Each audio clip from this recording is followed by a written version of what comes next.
असुरों की नगरी में भस्मासुर अपने सिंहासन पर बैठा है। वह बलशाली और क्रूर असुर है, जिसे अधिक शक्ति की लालसा है। तभी देवर्षि नारद वहां आते हैं। नारायण नारायण। हे भस्मासुर, कैसी चल रही है तुम्हारी असुर सेना? हे नारद, मेरी सेना दिन ब दिन शक्तिशाली होती जा रही है, लेकिन मैं चाहता हूँ कि मैं स्वयं अजेय बन जाऊं। तो फिर तुम्हें महान तपस्या करनी चाहिए। यदि कोई सच्चे मन से तप करता है तो भगवान शिव प्रसन्न होकर उसे वरदान देते हैं। शिवजी, वे कौन है? महादेव, त्रिलोक के स्वामी भोलेनाथ। वे भक्तों पर असीम कृपा बरसाते हैं। यदि तुम उनकी घोर तपस्या करो तो वे तुम्हें महान शक्ति प्रदान कर सकते हैं। यदि मुझे शिवजी से अमोघ शक्ति मिल जाए तो मैं पूरे संसार पर शासन कर सकता हूँ। भस्मासुर नारद मुनि के कहने पर जंगल की ओर चला जाता है और कठोर तपस्या शुरू कर देता है। भस्मासुर एक पर्वत पर जाकर बैठ जाता है। वह अग्नि के बीच तप करता है, अपना शरीर कष्ट सहता है और वर्षों तक कठोर साधना करता है। उसकी तपस्या से पूरा ब्रह्मांड हिल उठता है। देवता घबराकर भगवान शिव के पास जाते हैं। हे महादेव, भस्मासुर की तपस्या इतनी तीव्र हो गई है कि तीनों लोग प्रभावित हो रहे हैं। कृपया उसे रोके। यदि कोई भक्त सच्चे मन से तप करे तो मैं उसे अवश्य वरदान देता हूँ। भगवान शिव प्रकट होते हैं। भस्मासुर, तुम्हारी तपस्या से मैं प्रसन्न हूँ, वर मांगो। हे महादेव, मुझे ऐसा वरदान दें कि मैं जिसके सिर पर हाथ रखूं वह तुरंत भस्म हो जाए। भगवान शिव क्षण भर के लिए सोचते हैं, लेकिन अपने स्वभाव के अनुसार भोलेनाथ तुरंत वरदान दे देते हैं। तथास्तु।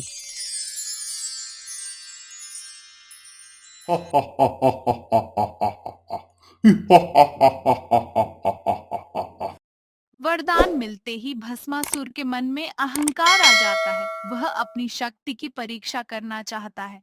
अब मैं अजेय हूँ, इस शक्ति की परीक्षा क्यों न स्वयं महादेव पर ही करूं। वह भगवान शिव की ओर बढ़ता है और उनके सिर पर हाथ रखने का प्रयास करता है। भस्मासुर, ये तुम क्या कर रहे हो? महादेव, अब मैं संसार का सबसे शक्तिशाली असुर हूँ। अब मैं अमर बन जाऊंगा। भगवान शिव को समझ में आ जाता है कि भस्मासुर को रोकना होगा। वे तुरंत कैलाश से भाग निकलते हैं। भस्मासुर उनका पीछा करता है। शिवजी देवताओं से सहायता मांगते हैं। तब भगवान विष्णु प्रकट होते हैं। भगवान विष्णु मोहिनी रूप धारण कर भस्मासुर के सामने प्रकट होते हैं।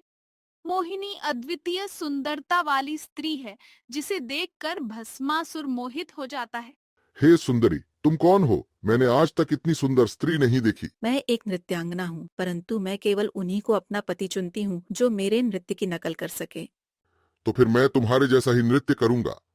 मोहिनी नृत्य करने लगती है और भस्मासुर उसकी नकल करता है। धीरे धीरे मोहिनी उसे ऐसे नृत्य करवाती है कि वह अपने ही सिर पर हाथ रख लेता है। अरे नहीं। जैसे ही भस्मासुर अपने सिर पर हाथ रखता है, वह तुरंत भस्म हो जाता है। ओ बचाओ बचाओ।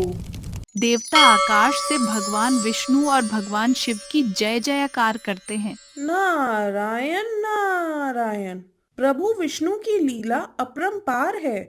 अहंकार और दुरुपयोग का परिणाम सदैव विनाश ही होता है। हे विष्णु, तुम्हारी बुद्धिमानी से संसार एक बड़े संकट से बच गया। महादेव, शक्ति का सदुपयोग करने वाला ही सच्चा योद्धा होता है। भस्मासुर का अंत उसी के लोभ और अहंकार के कारण हुआ।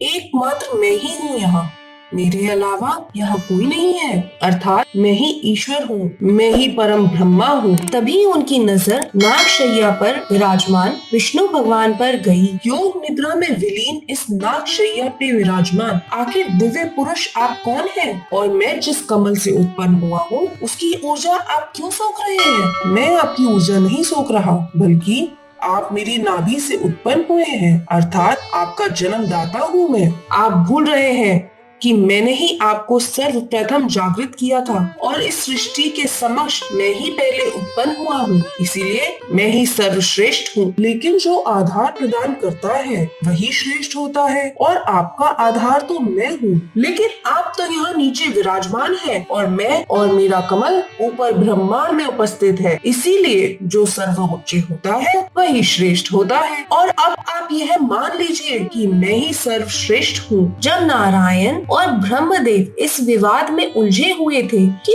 उन दोनों में सर्वश्रेष्ठ कौन है, तब उनके समक्ष एक ऐसी ऊर्जा प्रकट हुई जो इस संसार में सबसे श्रेष्ठ है, यानी कि शिव भगवान का प्रकाश लिंग। वे दोनों ही प्रकाश लिंग को देखकर सतबद्ध रह गए और तभी उस प्रकाश में से एक आकाशवाणी हुई, हे ब्रह्मदेव, आप सृष्टि की रचना के लिए उत्पन्न हुए हैं और हे नारायण, आप इस सृष्टि की रक्षा और पालन के लिए उत्पन्न हुए हैं। किंतु आप दोनों इस विवाद में कैसे उलझ गए? लेकिन फिर भी यदि आप दोनों यह ज्ञात करना चाहते हैं कि कौन श्रेष्ठ है, तो आप दोनों इस लिंग के विपरीत छोर की ओर बढ़िए और दोनों में से श्रेष्ठ वही होगा जो सर्वप्रथम इसके छोर के अंत तक पहुंचने में सर्वप्रथम होगा।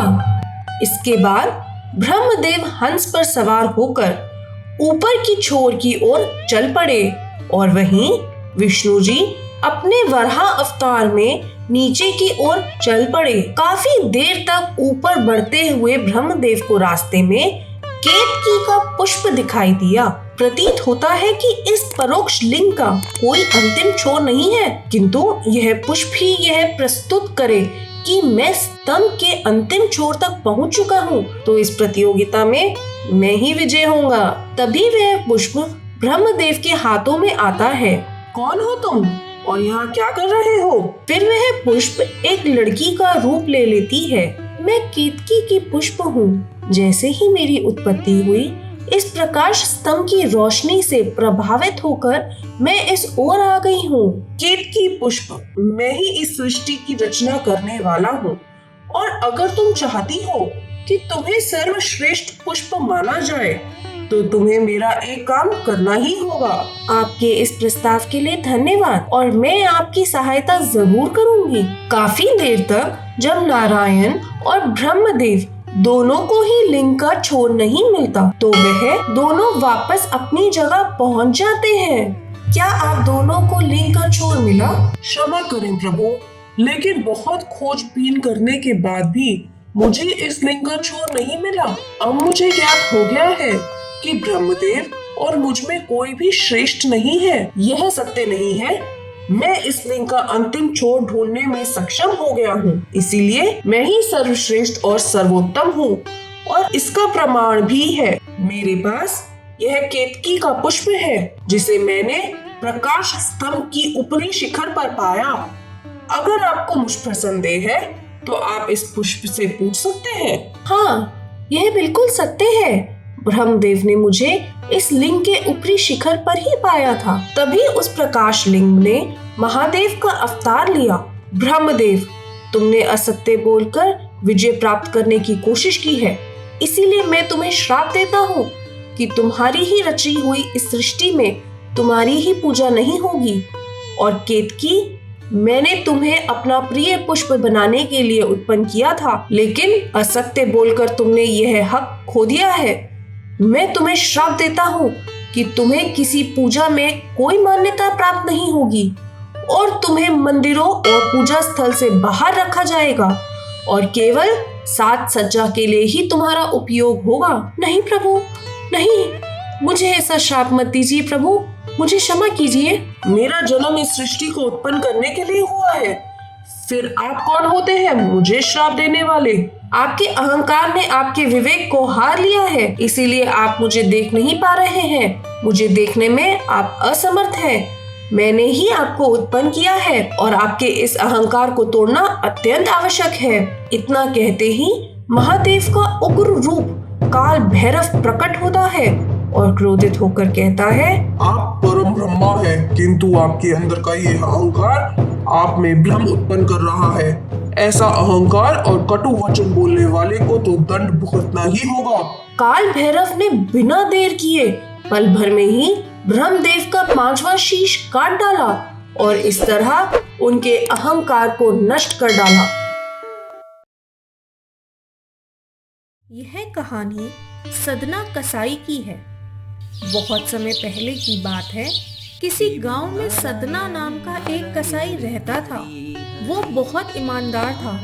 भले ही वो पेशे से कसाई था और मांस बेचता था, पर उसके मुख पर सदैव ही विष्णु भगवान का नाम रहता था और वो भगवान विष्णु के नाम का कीर्तन करता रहता था। यहाँ तक मांस काटते और बेचते हुए भी भगवान विष्णु के नाम का ही जाप करता रहता था। अरे भैया 2 किलो मांस तो देना। अभी देता हूँ भैया। जय श्री हरि, जय श्री हरि। ये कैसा कसाई है, मांस बेचता है और भगवान का नाम भी जाप करता है। तुम आज देख रहे हो, मैं तो इसे सालों से मांस बेचते और भगवान का नाम जाप करते हुए देख रहा हूँ। इस कसाई के मुख पे तो सदैव ही विष्णु भगवान का नाम रहता है। लोग सदना के बारे में यही बातें करते थे। एक दिन सदना अपनी ही धुन में कहीं जा रहा था कि उसका पैर एक पत्थर से टकराया और वह रुक गया। अरे ये काले रंग का गोल पत्थर कैसा है? एक काम करता हूँ, इसको अपने साथ ले जाता हूँ, मांस तोलने के काम आएगा।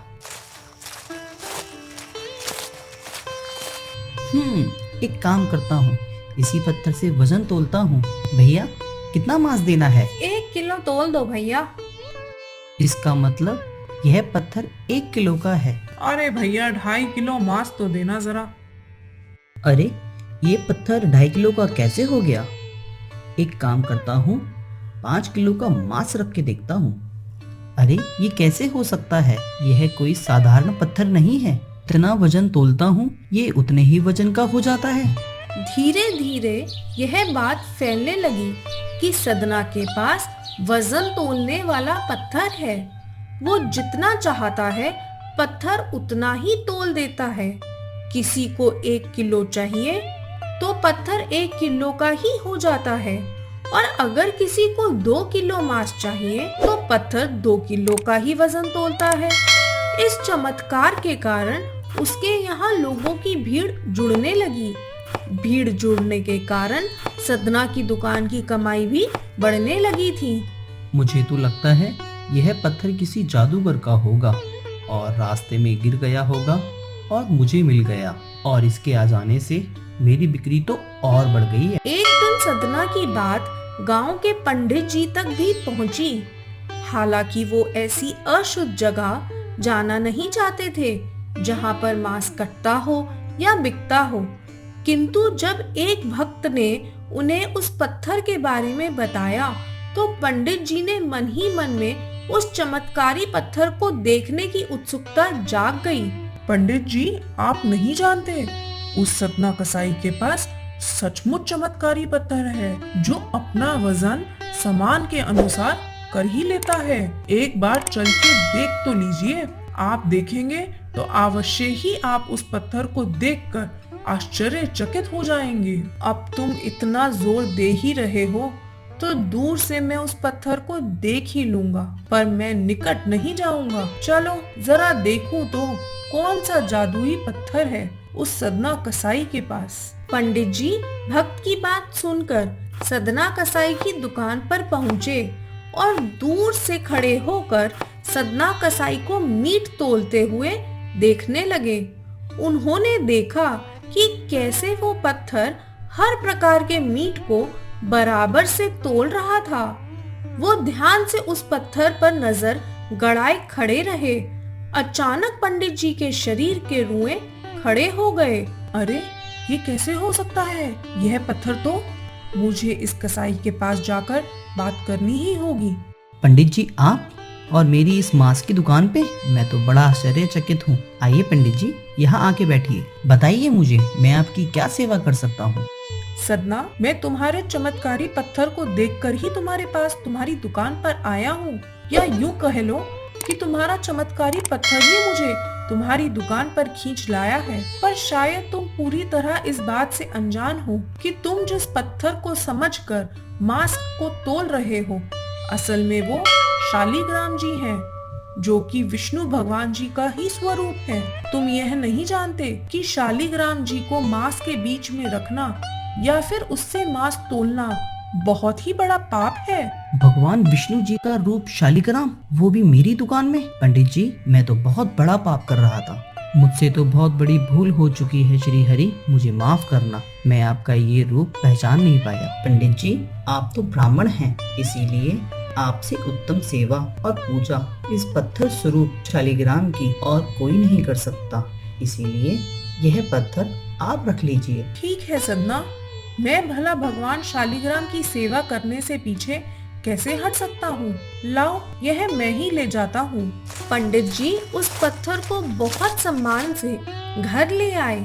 घर आकर उन्होंने पूजा अर्चना शुरू कर दी। कुछ ही दिन बीते थे कि पंडित जी के सपने में शालिग्राम जी आए और बोले, हे ब्राह्मण, मैं तुम्हारी सेवा से प्रसन्न हूँ, किंतु तुम मुझे उसी कसाई के पास छोड़ आओ। हे प्रभु, क्या मुझसे आपकी पूजा अर्चना करने में कोई भूल हो गई है? ब्राह्मण, तुम मेरी पूजा अर्चना करते हो मुझे अच्छा लगता है, परंतु जो भक्त मेरे नाम का गुणगान हर वक्त करते रहते हैं, उनको मैं अपने आप को भेज देता हूँ। सदना तुम्हारी तरह मेरी पूजा अर्चना नहीं करता, परंतु वो हर समय मेरे नाम को गुनगुनाता रहता है, जो कि मुझे अच्छा लगता है।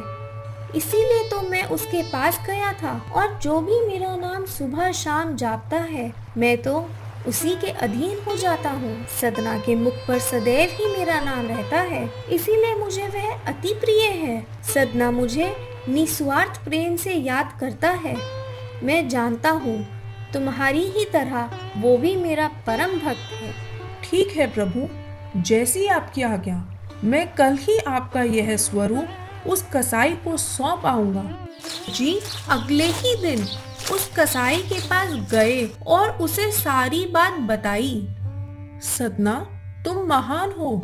स्वयं श्री हरि ने तुम्हारे पास रहने की इच्छा जताई है। वो चाहते हैं आशीर्वाद स्वरूप यह शिला तुम्हारे पास ही रहे और तुम्हारे द्वारा करी गई सेवा का लाभ उठा सके।